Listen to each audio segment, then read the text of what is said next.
Look, I'm gonna level with you. Things are bad, like really bad. We're staring down the barrel of a loaded economic system, and guess who's got their finger on the trigger?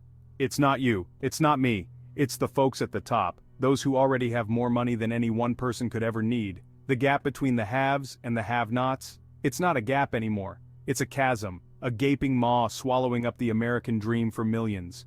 While we're scraping by, paycheck to paycheck, they're off on their mega yachts, toasting to another successful quarter. And who can blame them? The system is designed for them to win, even if it means we lose. This isn't about envy, it's about fairness. It's about a system rigged against the average Joe, a system designed to keep the little guy down while the elite few keep climbing higher. They call it economic growth, but it feels a lot more like economic theft. We're being sold a lie, folks, a lie that says if we just work hard and play by the rules, we too can achieve the American dream. But the rules are written by the wealthy, for the wealthy. It's time we woke up and demanded a rewrite. Let's be clear. The American dream was never about everyone getting a fair shot. It was about creating a system where those at the top could accumulate unimaginable wealth, regardless of who they stepped on along the way. Think about it. Tax breaks for the super rich while we're stuck with stagnant wages.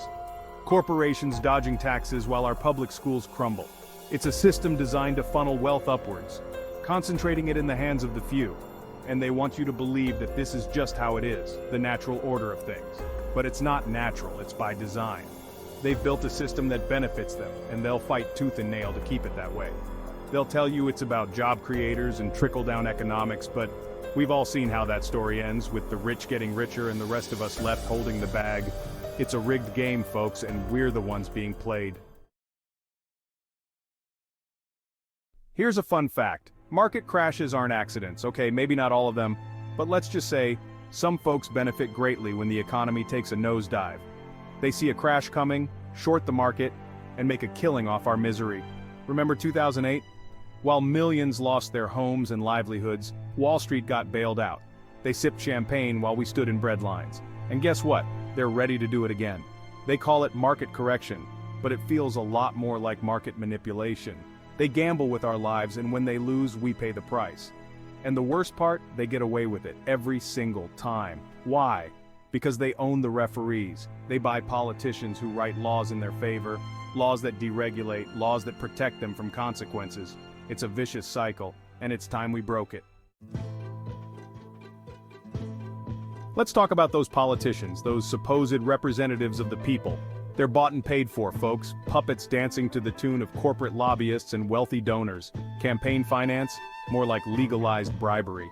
These guys spend more time kissing the rings of their donors than they do listening to the concerns of their constituents. They're not representing us. They're representing the interests of the highest bidder.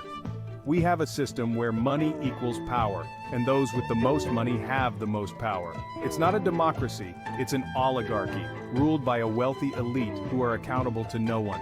And the worst part, they're counting on our apathy. They know most people are too busy trying to make ends meet to pay attention to what's happening in Washington. They're banking on our silence, our inaction. The middle class, the backbone of this country, is crumbling. They're being squeezed from both sides, rising costs of living and stagnant wages. Healthcare costs are through the roof, education is becoming a luxury, and housing is increasingly out of reach. The American dream, it's slipping away, replaced by a crushing reality of debt and despair. People are working 2-3 jobs just to make ends meet, and they're still falling behind. The mental toll of this economic pressure is immense. Stress, anxiety, depression, these are the silent killers of the middle class. They're working themselves to the bone, but they're not getting ahead. They're just trying to survive. This isn't just an economic crisis, it's a moral crisis. When a society allows its middle class to crumble, it loses its soul. We need to wake up and realize that we're all in this together.